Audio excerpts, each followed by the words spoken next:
Hi, I'm Sydney, and I'm back on my bullshit. I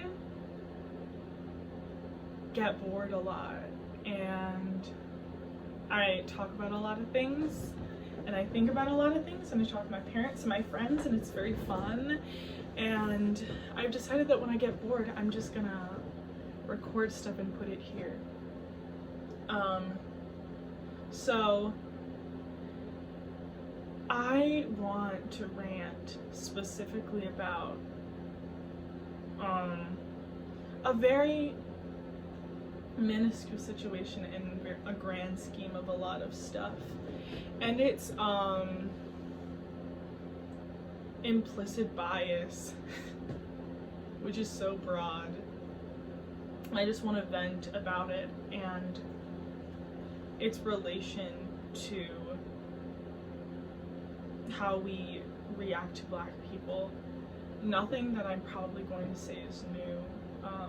I know a lot of people who feel the same way as me, who think the same way, who have the same feelings about it, and it keeps coming up in my mind and popping up specifically because of that lady who assaulted a 14-year-old. I'm sure most people know, but to the people who don't know, a lady harassed a 14-year-old boy, a 14-year-old Black boy, and pushed him to the ground at a hotel in New York because she knew he stole her iPhone. He was with his dad.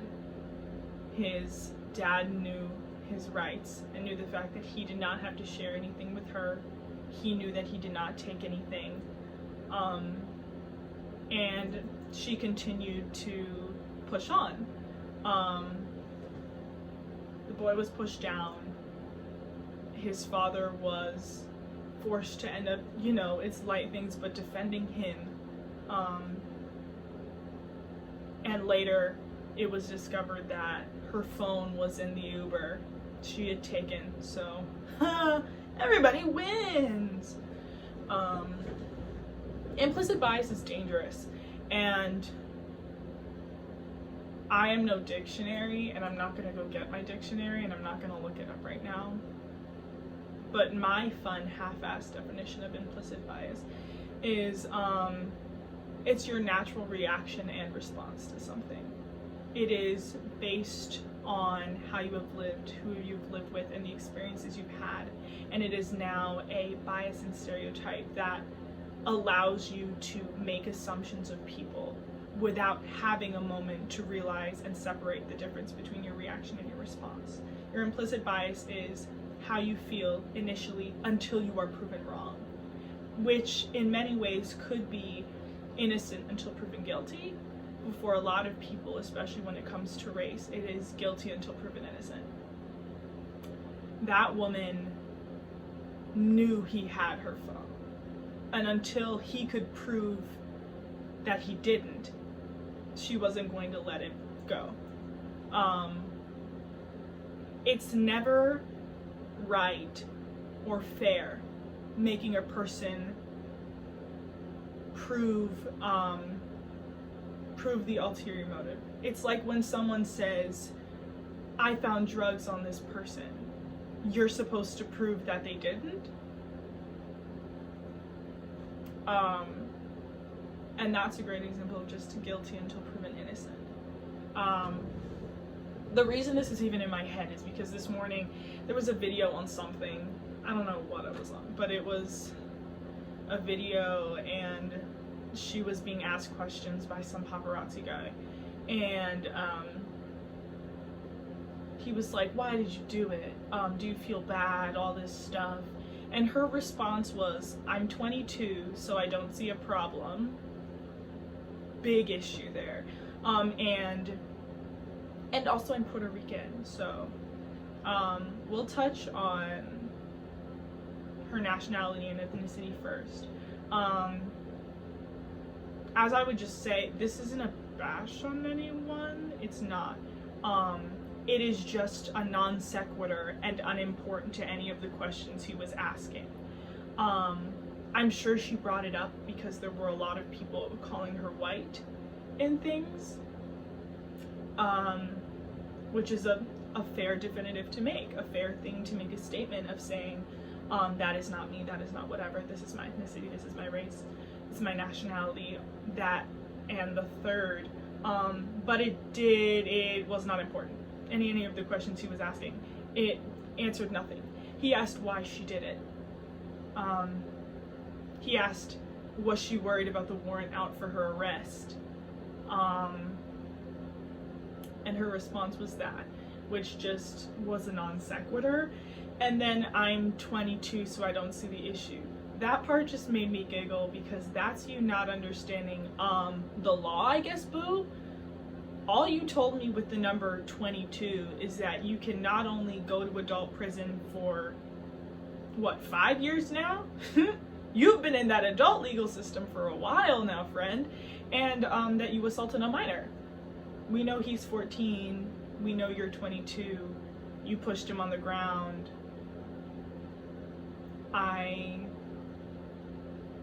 You've given me no information. What's frustrating about the situation is definitely when she made a statement. She made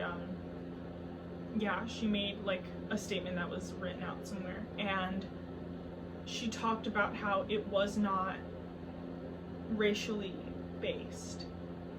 And that brings up a wonderful question that I think is always a great conversation starter, and is something that people need to discuss more, is we need to begin to question ourselves. People need to question themselves and ask themselves why they feel the way they do, and why they think the way they do, and why they respond the way that they do. Not react. Reactions are natural. Reactions are not excuses, but they can be explained.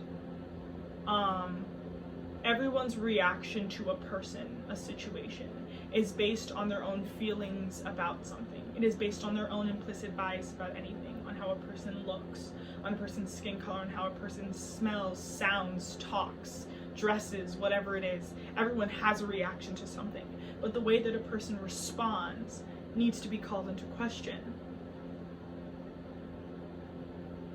The way she is recorded in the videos, the way she's responding, the almost patronizing attitude of knowing something that he didn't know, and being so sure in herself that this kid took her phone and stole her phone, and that, no, he has my phone, let me see it. Until I see it, then I won't do this, that, and the third. That's bias, and it's toxic, and it's bad, and it's racist. We always need to call into question why we do things and why we feel certain ways.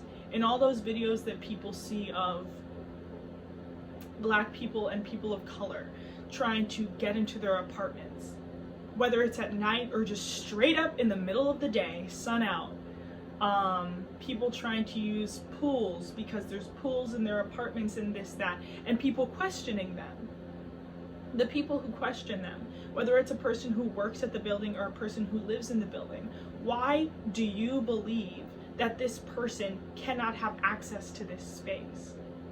Things that make my blood boil about implicit bias and the way that it can be used to keep Black people suppressed in just everyday situations is the fact that white people don't recognize that they've done anything wrong.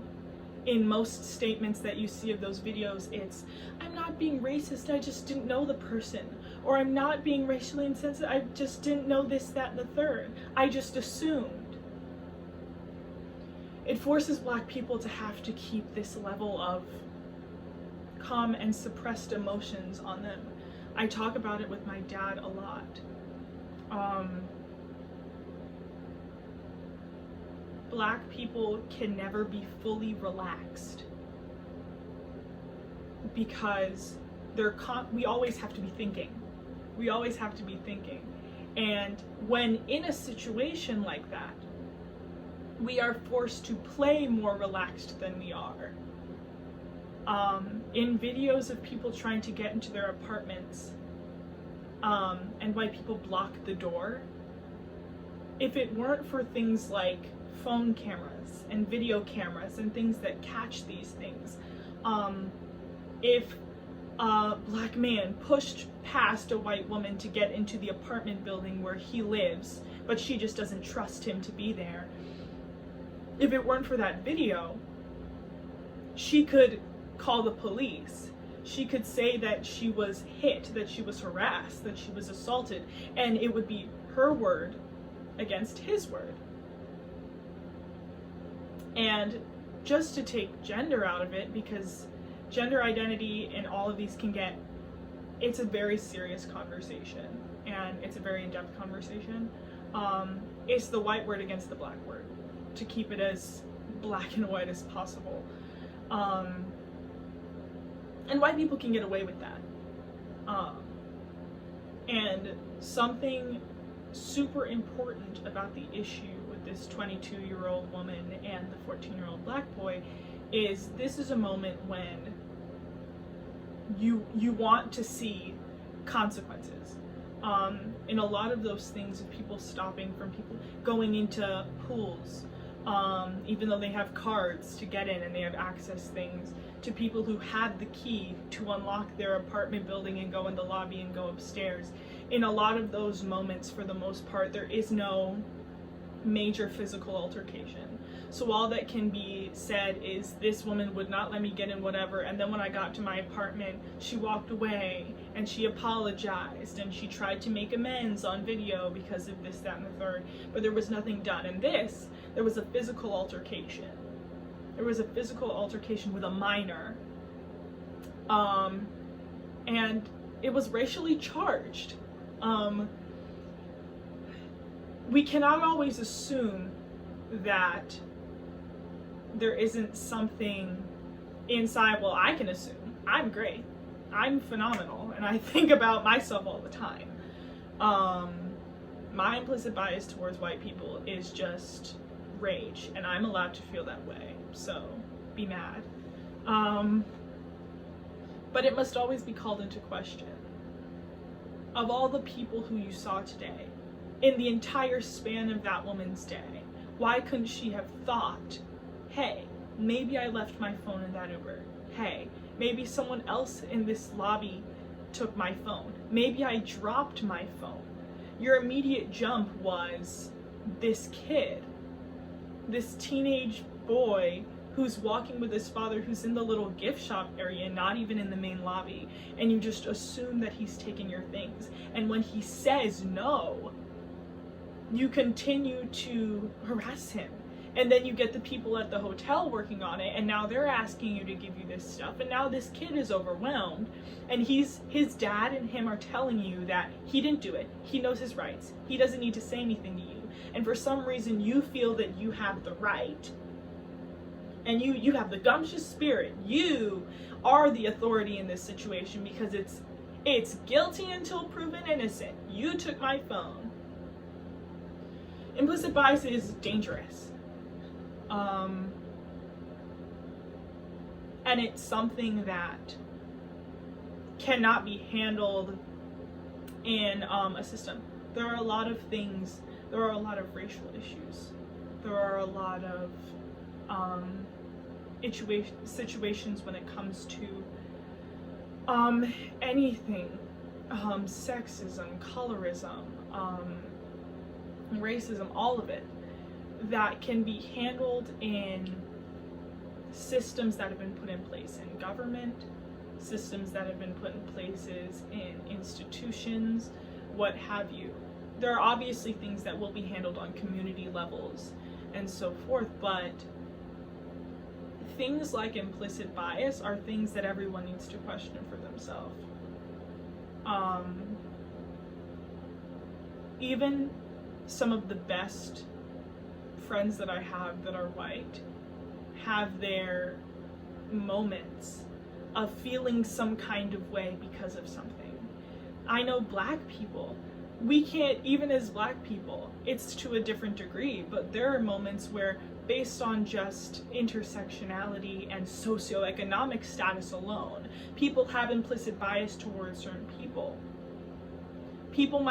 You might feel unsafe walking through a neighborhood that could be predominantly black, or predominantly just people of color, or predominantly white, depending on what's happening, based on something that has happened to you, based on something that you've seen, or just based on an upbringing that's not great. If you don't like black people and you've never met a black person in your life, you need to start questioning a lot of stuff, friend, because you have no reason to dislike us. We're really cool and we're better than most people. Because we make everything and we're cool and we're fun and we're pretty and we don't burn in the sun. Just kidding, we're sunscreen.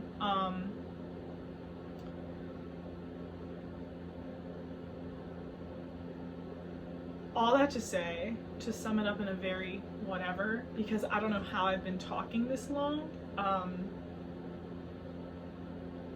implicit bias is dangerous, and it is something that will continue to assist in the maintenance of oppressive systems that have been formulated by the dominant white society, and if not questioned and called out for what they are, then nothing will change. People can change and people can grow if people choose to acknowledge when they have issues and implicit biases. If you know that you feel a certain way about someone, ask yourself why. Always be willing to question yourself as a person and question your beliefs. I did my first semester of college and I had a really good class, and one of the things that we talked about in the class was just the idea of questioning yourself and asking why you believe the things you do. I'm not telling you that everything that you've ever learned from school or your parents or your experiences or everything is wrong or a lie, but I'm telling you to call it out and call it into question, and to ask yourself why it's important or why it matters or why you feel that way. And if you don't know why and you want to know more, then look it up or figure it out or talk to someone and discuss it. If you're a kid and you recognize things in your friends, if you're a young person in general and you recognize these things, if you're an adult and you have friends or family members and they feel certain ways and you can ask them, talk to them. If you aren't willing to call other people out when they do things that are wrong and when they feel ways that are wrong and when they judge people based on nothing other than falsified ideas from a skewed society that has already made certain people seem criminal and less than, then you're not trying. I have people that I know who are extreme activists and they're amazing. And I love my friends and colleagues and just people that I know who do that. But things also start on a very small level. And you need to be willing to ask yourself questions and to call yourself out and to call those around you out. And if you lose people because of it, you need to be willing to say, I'm doing it for the greater good. Anyway, live your life, be happy, you're probably great, woo woo.